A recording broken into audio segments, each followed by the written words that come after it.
शिवपुराणातील भगवान शिवाच्या महात्म्याचं वर्णन करणारी कथा ही लांबच लांब आणि खूप मोठी आहे. खरं तर शिवपुराणात सुद्धा त्यांच्या एकूण लीलांचा संक्षिप्त आढावा घेण्यात आलेला आहे, म्हणजे मूळ शिवपुराणात सुद्धा. पण शिवांच्या लीला एवढ्या मोठ्या आहेत, या सृष्टीच्या निर्मितीसाठी इतक्या महत्त्वाच्या आहेत की त्या सगळ्या लीलांच्यामध्ये शिवानी विविध अवतार धारण केलेले आहेत. आणि आपल्या सगळ्यांच्या परिचयाचा एक अवतार, शिवांचा एक अंश म्हणजे भैरवरूप, कालभैरव. तुम्ही कुठल्याही शिवालयाच्या किंवा ज्योतिर्लिंगाच्या स्थळी जा, तिथे तुम्हाला भैरवाचं मंदिर दिसेलच. आणि प्रत्येक शिवस्थळावरची कथा अशी आहे की शिवाच्या दर्शनानंतर भैरवाचं दर्शन घेणं आवश्यक आहे. म्हणजे शिवपुरीमध्ये भैरवाच्या परवानगीशिवाय जाताच येत नाही असं म्हणतात. वाराणसीतली कथा तर विलक्षणच आहे. म्हणजे भगवान शिवाचे पुत्र गणेशाला आपल्यासोबत एका पापी माणसाला, दैत्याला घेऊन, पिशाच्याला घेऊन जायचं होतं. पण भैरवाच्या परवानगीशिवाय शिवपुत्र सुद्धा काशीमध्ये म्हणजे वाराणसीमध्ये घेऊन जाऊ शकले नाहीत. कारण त्या पिशाच्याला वाराणसीतल्या गंगेचं स्नान करवून त्याला पापमुक्त करायचं होतं, मोक्ष द्यायचा होता. पण गणेशाला सुद्धा भैरवाच्या परवानगीशिवाय ते करता आलेलं नाही. भैरवाची महतीच मोठी आहे.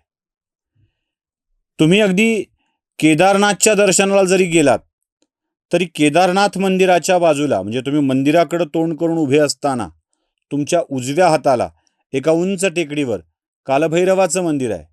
आणि जितकी रांग तुम्हाला केदारनाथाच्या मंदिरापुढे दिसते, तेवढीच रांग तुम्हाला भैरवाच्या मंदिराकडे जाताना दिसेल.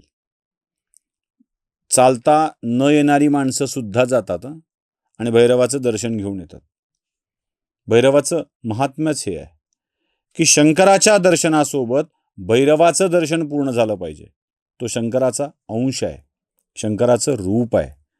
आणि अशा महादेवाच्या रूपात असलेल्या भैरवाच्या दर्शनाशिवाय पूर्ण होत नाही. जसं इकडं सांगतात ना, द्वारकेमध्ये साक्षी गोपालाचं दर्शन घ्या. साक्षी गोपाल हे का बरं आहे? अहो, द्वारकाधीश आपल्या भक्तांना, आलेल्या लोकांना भेटण्यात एवढा मग्न आहे की त्याला कोण आलं होतं याचं स्मरणच राहता येणार नाही. एवढी लोकांची रांग तिथे असते, एवढी भक्तांची रांग तिथे असते. मग देवा, मी आलो होतो असं सांगून जायला आणि साक्ष काढण्यासाठी म्हणून तिथे साक्षी गोपाल बसलेले आहेत. द्वारकेत साक्षी गोपालाचं दर्शन घ्या असं तुम्हाला आवर्जून सांगण्यात येतं. तसं वाराणसीत साक्षात भैरव देतील, पण तुम्हाला वाराणसीत किंवा कुठल्याही शिवपुरीमध्ये जाण्याची परवानगी सुद्धा देतील.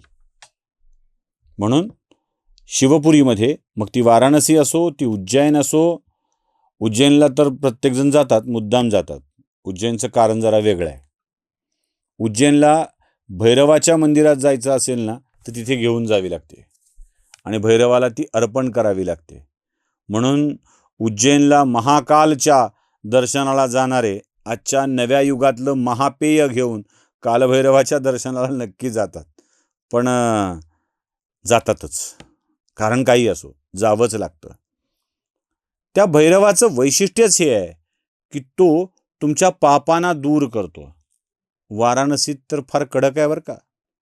असं म्हणतात की वाराणसीत जाऊन शिवाच्या दर्शनानंतर जो भैरवाचं दर्शन घेत नाही, त्याची पाप शुक्ल पक्षातील चंद्रकलेप्रमाणे वाढू लागतात. रोज जसं वाढतं ना, तसं त्याची पापं वाढतात. त्याला दर्शनाचं पुण्य मिळत नाही. त्यामुळं कालभैरवाचं दर्शन घेणं आवश्यक आहे. आता तुम्ही म्हणाल, अहो कुलकर्णी, काय हे असला कसला धर्म? लिब्रांडोंना प्रश्न पडतो. ज्याला प्रश्न पडतो निष्कारण आणि या प्रश्नाचं उत्तर हवं असतं, तीच माणसं पुरोगामी असतात. निष्कारण प्रश्न पडतात, निष्कारण. आणि अशा माणसांना निष्कारण पडणाऱ्या प्रश्नाचं उत्तर दिलं नाही की तुमचा धर्म याबाबत खुलासा करू शकत नाही असं म्हणतात. खरं तर उत्तर न देण्याचं कारण वेगळं आहे. अशा मूर्खासारख्या प्रश्नांना काय उत्तर द्यावं? बालकांसारखी अजान अबोध प्रश्न असतील तर त्याचं उत्तर द्यावं.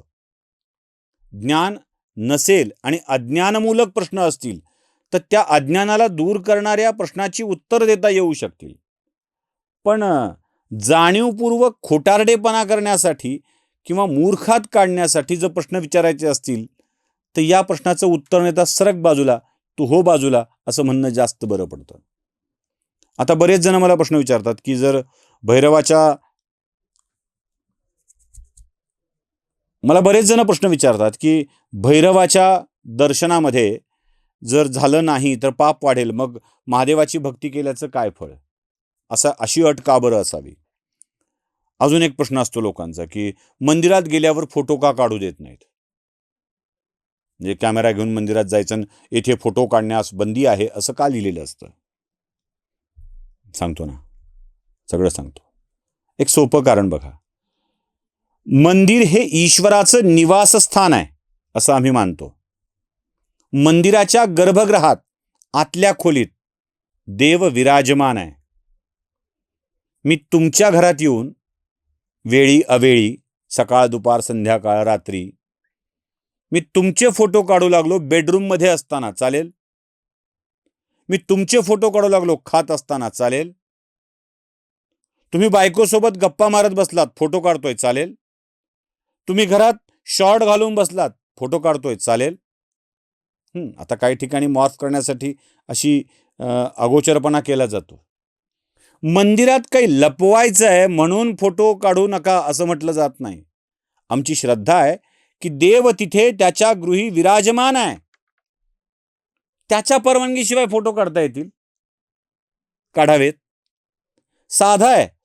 त्याने त्याच्या घरात फोटो काढू नका असं सांगितलंय. काढायचे नाहीत. काच काढायचे नाहीत. कशाकरता काढायचे नाहीत? आम्ही साठवून ठेवायचं नाही का? आमच्याकडं असलं पाहिजे ना? नाही.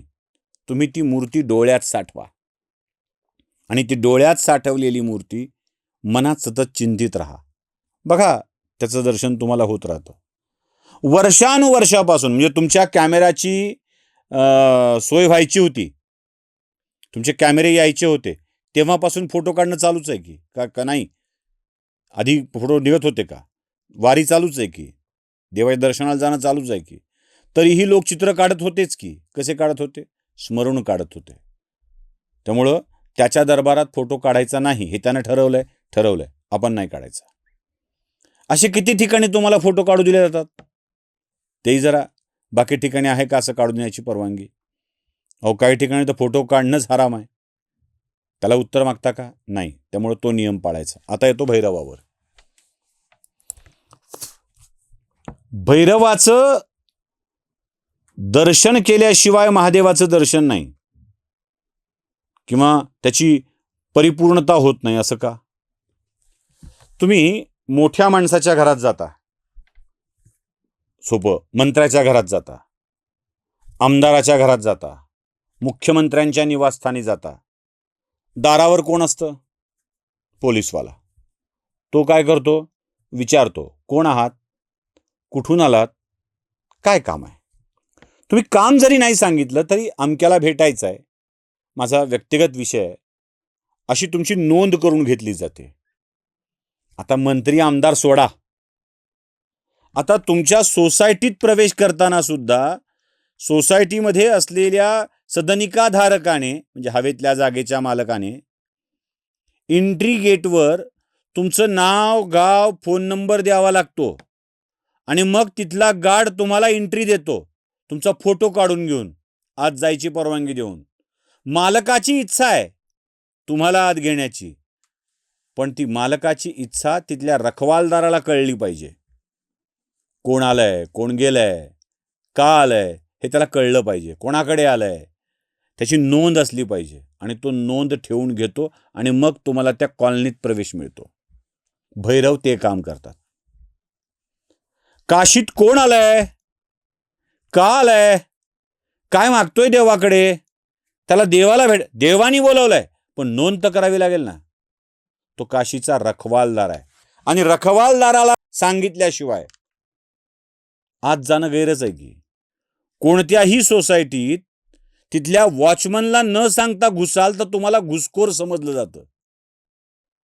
न सांगता घुसणारा घुसखोर समजलं जातं. काशीत त्याच्या रखवालदाराला न सांगता घुसाल तर काय होईल? घुसखोरच समज जाईल ना. म्हणून रखवालदाराला सांगण्याची पद्धत आली. देवा मी आलोय बरं का, जाऊ आत. तो जा म्हणतो आणि मग जायचं. आणि तुम्हाला जर त्याच्या रखवालदाराला सांगणं झालं नाही, एंट्री एक्झिटची नोंद करता आली नाही, तर तुम्हाला घुसणारा, अनधिकृतरित्या आत येणारा असं समजलं जाईल. ते समजणं परवडणार आहे का? मग तुमच्यावर गुन्हा दाखल होईल. अनधिकृतरित्या प्रवेश, इतरांच्या मालमत्तेत अनधिकृतरित्या प्रवेश करणे हा गुन्हा आहे. तसा ज्या भैरवावर जबाबदारी आहे ह्या नोंद ठेवण्याची, त्याला न सांगता घुसणं गुन्हा आहे. आणि गुन्हा म्हणजे पाप आहे. तुमचं पाप वाढत जाईल. साधं आहे, तुमचं पाप वाढत जाईल. त्यामुळे भैरवाला कळवायचं. या भैरवाचं अवतीर्ण होणं कधी आहे? मार्गशीर्ष महिन्यातील कृष्ण पक्षातल्या अष्टमीला कालभैरवाची जयंती असते. त्याचं अवतीर्ण होणं असतं. अशा या कालभैरवाचं महत्त्व मोठं आहे. त्यामुळं कालभैरवाच्या जन्मदिवशी तुम्ही उपवास ठेवाल. कालभैरवाच्या जन्मदिवशी उपवास ठेवाल, जागरण कराल. नुसतं जागरण नाही, नुसतं जागायचं. मग बसा, जागायचं आहे ना, मग बसा. कारण कालभैरव बसतो ना उज्जैनला, मग आम्ही बसायला काय हरकत आहे असं नाही. उपवास ठेवायचा आहे, जागरण करायचं आहे. आणि या जागरणाच्या काळामध्ये शिवस्मरण करायचं आहे. मार्गशीर्ष महिन्यातील कृष्ण पक्षातल्या अष्टमीला जेव्हा तुम्ही असं जागरण कराल, उपवास ठेवाल, शिवस्मरण करत जाल, तेव्हा तुमच्या सगळ्या पापातून तुमची मुक्ती होते. कारण हा रखवालदार नुसता रखवालदार म्हणून ठेवलेला नाहीये, शिवाचा अंश म्हणून तिथे रखवाली करतोय. तुम्हाला पापमुक्त व्हायचं असेल तर मार्गशीर्षातल्या कृष्ण पक्षातील अष्टमीला उपवास ठेवावा. उपवास म्हणजे त्याच्यासोबत राहणं, शिवस्मरण करावं, कालभैरवाचं स्मरण करावं आणि रात्रभर जागून ते स्मरण करत राहावं. रात्रभर जागल्याचा फायदा एवढाच आहे की त्याला तुमचं कनेक्शन जोडून जातं. कारण तो रखवालदार आहे ना वाराणसीचा, त्यामुळं ते स्मरण ठेवलं पाहिजे. कालभैरवाचं हे स्मरण जो ठेवील त्याला काशी यात्रेचं पुण्यही मिळेल, त्याच्या पापातून मुक्तीही होईल.